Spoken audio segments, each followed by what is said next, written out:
BYD is the 800-pound gorilla in the room when it comes to the NEV or new energy vehicle market here in China. In the month of March alone, they sold 302,500 hybrids and electric vehicles. We are here at the 2024 Beijing Auto Show, and we're going to show you the latest releases from BYD. Welcome to Wheels Boy, where we cover the newest, coolest, and wildest vehicles from the Chinese car market. Be sure to like, subscribe, and hit the bell. The Qin L is a mid-sized sedan and a very important vehicle for BYD. It is going to slot in above their very high-selling Qin Plus, which is available in PHEV and pure electric versions and sells tens of thousands of vehicles a month. Not only is it important because it's going to supplement BYD's sedan range, but also because it's going to be one of the first vehicles to feature DM 5.0. DM stands for dual mode, which is their PHEV powertrain technology, and 5.0 stands for the fifth generation. What we know about DM 5.0 so far is that it will feature a 1.5-liter four-cylinder engine up front, as well as a electric motor. There will be certain applications like DMI, which is dual mode intelligence, which is their fuel-saving version. That's usually a single front-mounted motor, as well as DMP, dual mode performance, which will have a dual motor system and make a lot more power. As for power, we know that the 1.5-liter engine combined with a single front-mounted motor will make around 170 kilowatts or over 200 horsepower. It will also have incredibly low fuel consumption, a claimed NEDC consumption of just 2.9 liters per 100 kilometers. That's equivalent to 81 miles per gallon. Keep in mind, that's once the battery has been drained below 20% state of charge, and this is a standard hybrid, not a plug-in hybrid at that point, i.e. it combines the power of the engine and the electric motor. When you do not have that, when the state of charge is above 20%, it can operate as a full electric vehicle. We don't know a ton about it. We do know that it's going to have a version with a 10 kilowatt hour pack and a 60 kilometer EV range, probably CLTC, as well as a 15.9 kilowatt hour variant with a pure EV range of 90 kilometers. Those will, of course, be Blade battery packs. According to BYD, the DM 5.0 system with a full tank of fuel and a full battery will be able to go 2,000 kilometers on the CLTC cycle. Prices are supposed to start around 17,000 US dollars here in the Chinese market. As for the styling language on this latest Qin model, it's much more similar to that of the BYD Han, including the beautiful knot-style taillights. Let's check out the interior now. The Qin L is part of BYD's Dynasty series cars, so its interior design language is a little bit more conservative than that of the Ocean series, i.e. the Seagull, the Sea Lion, and the Dolphin. It's still quite nice in here with soft touch materials up here on the dashboard, as well as BYD's classic center screen, which can spin like that. This here in the center console, also a very familiar design. We've got a single wireless charging pad over here for the driver, and in the center, a gray button set, and well, it's not particularly to my taste, but maybe you like it, this crystalline-looking shift knob. The Qin L is slightly longer in length and wheelbase than the Qin Plus. This one has a wheelbase of 2.79 meters, so the rear legroom is slightly longer. Still not a lot of space to put your feet underneath. Not a ton of features back here. You got your fold-down center armrest, like so, and two charging ports, which are kind of interestingly positioned on the left side over here. We've already checked out the exterior design of this, the Sea Lion 07, when we came to Shenzhen earlier this year, but this is the first time we're going to be able to check out the interior. First, let's readdress this exterior design. This thing's obviously heavily inspired by the sedan version on the same platform called the BYD Seal. It's got this BYD Ocean-style front end. It's also got that beautiful coupe-style roofline. If this looks familiar, that's because it's essentially the BYD's other version of their, what's it called, Song L. That's right, BYD Song L, as well as the Denza N7.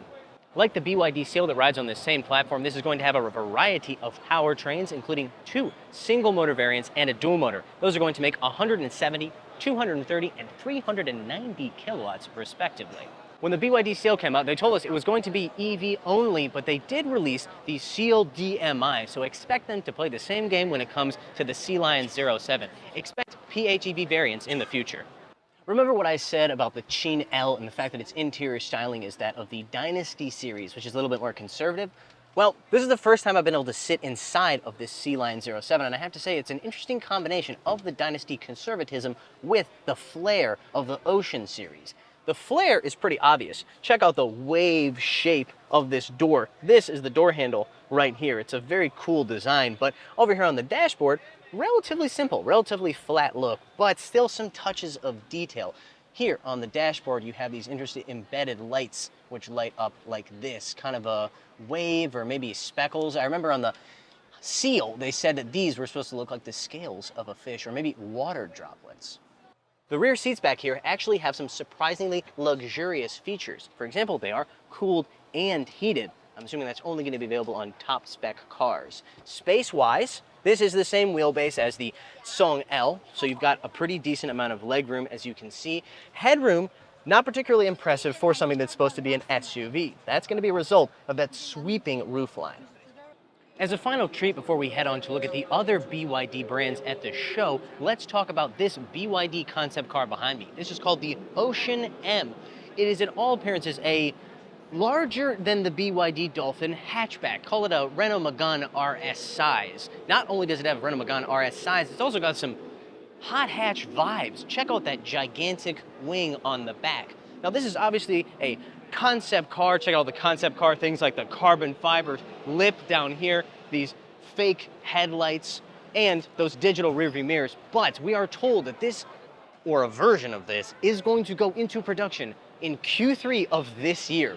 So I suggest that you like, subscribe, and hit the bell because Wheels Boy is probably going to be among the first people to actually drive it.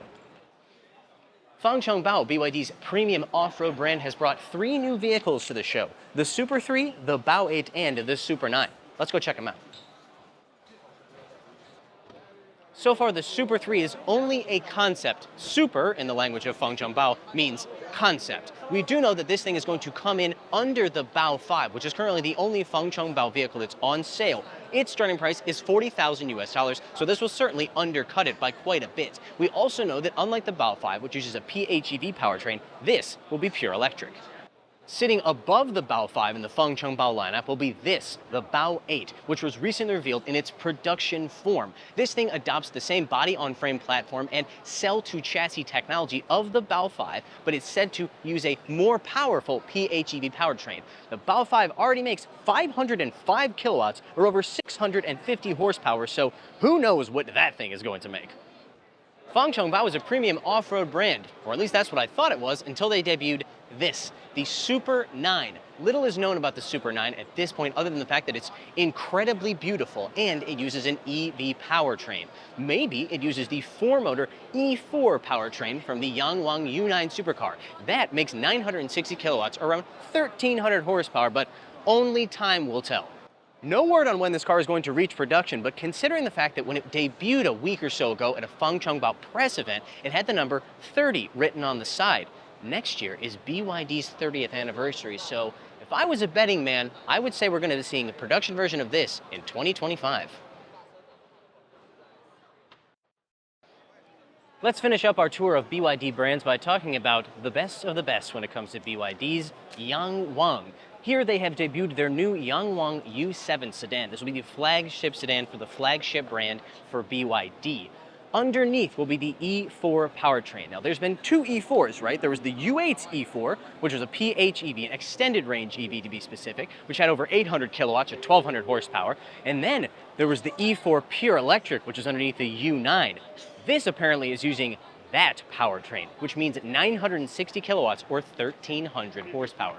Apart from that, big surprise, we don't know very much about this car. We know it measures 5.265 meters in length, so it is definitely flagship sedan sized. That's going to do it for our tour of BYD here at the 2024 Beijing Auto Show. Many of the cars that you've seen in this video are going to be reviewed here on the channel, so once again, I really encourage you to like, subscribe, and hit the bell so you do not miss those test drives.